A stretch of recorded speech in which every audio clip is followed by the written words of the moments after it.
नवदुर्गा के चौथे स्वरूप में पूजी जाती है माँ कूष्मांडा। अपनी हल्की हंसी से ब्रह्मांड को उत्पन्न करने के कारण इनका नाम कूष्मांडा पड़ गया। ये अनाहत चक्र को नियंत्रित करती हैं। माँ कूष्मांडा की 8 भुजाएं हैं, इसीलिए इन्हें अष्टभुजा देवी भी कहा जाता है। संस्कृत भाषा में कूष्मांड को कुम्हड़ा कहते हैं। कुम्हड़ा अर्थात पेठा, और माँ कूष्मांडा को कुम्हड़ा विशेष रूप से प्रिय होता है। ज्योतिष में कूष्मांड का संबंध जो है वो बुध ग्रह से होता है।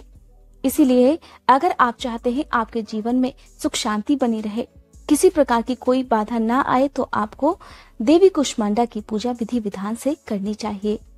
देवी कूष्मांडा का प्रिय रंग हरा और नारंगी है। आज की पूजा में हरे या नारंगी वस्त्र पहनकर कूष्मांडा देवी की पूजा करनी चाहिए। पूजा करते समय माँ को हरी इलायची, सौंफ और कुम्हड़ा अर्पित किया जाता है। बहुत सी जगह पर कुम्हड़े की बलि भी दी जाती है। अगर आप कुम्हड़ा ना अर्पित कर पाए तो आप पेठे की मिठाई का भोग भी देवी माँ को लगा सकते हैं। पौराणिक कथा के अनुसार जब सृष्टि नहीं थी, चारों तरफ केवल अंधकार ही अंधकार व्याप्त था, तब देवी कूष्मांडा ने अपनी हंसी से ब्रह्मांड की रचना की थी। इसीलिए इन्हें सृष्टि की आदि स्वरूपा और आदि शक्ति भी कहा जाता है। कूष्मांडा देवी का वास सूर्यमंडल के भीतर लोक में माना जाता है। सूर्य लोक में रहने की क्षमता और शक्ति केवल देवी कूष्मांडा में ही है। इसीलिए इनके शरीर की कांति और प्रभा सूर्य की भांति ही दीप्यमान रहती है। शांत और पवित्र मन से नवरात्रि के चौथे दिन देवी के कूष्मांडा स्वरूप की पूजा अर्चना करनी चाहिए। इससे भक्तों के रोगों और शोकों का नाश होता है और उन्हें आयु, यश, बल और आरोग्य की प्राप्ति होती है। देवी कूष्मांडा बहुत ही कम सेवा में और बहुत ही कम भक्ति से ही प्रसन्न होकर अपने भक्तों को आशीर्वाद देती हैं।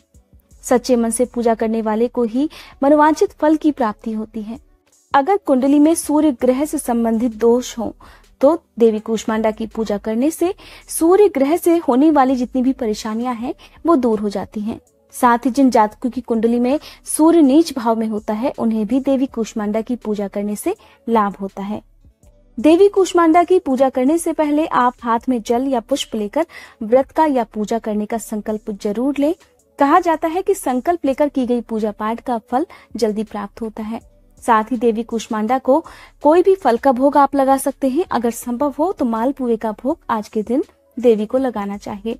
देखिए, ऐसा जरूरी नहीं है कि आप जो भी प्रिय भोग होता है वही अर्पित करें। आपकी सामर्थ्य है, अगर आप ऐसी चीजें अरेंज कर सकते हैं जो कि आप देवी माँ को अर्पित कर सके तो आप उन्हें अर्पित कर सकते हैं। नहीं तो आपके पास जो भी फल है, अगर आपके पास फल भी नहीं है तो आप केवल शक्कर या मिश्री भी अगर देवी माँ को अर्पित करते हैं, अगर आपकी श्रद्धा भाव सच्ची है, तो कहते हैं कि देवी माँ उस भोग को भी स्वीकार कर लेती हैं। इसलिए सबसे जरूरी है आपके मन में श्रद्धा और समर्पण का भाव।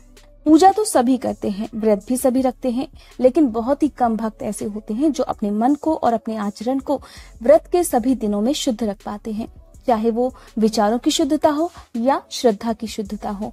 इसीलिए आप देवी कूष्मांडा की पूजा करें या किसी भी उपाय को अगर आप करते हैं, कोई भी अगर आपको किसी भी प्रकार का उपाय बताता है, आप उन उपाय को भी करिए। लेकिन अगर आपके मन में बताए गए उपाय के प्रति या मंत्र के प्रति विश्वास नहीं है, श्रद्धा नहीं है, तो आपको फिर किसी भी फल की प्राप्ति नहीं हो पाती है।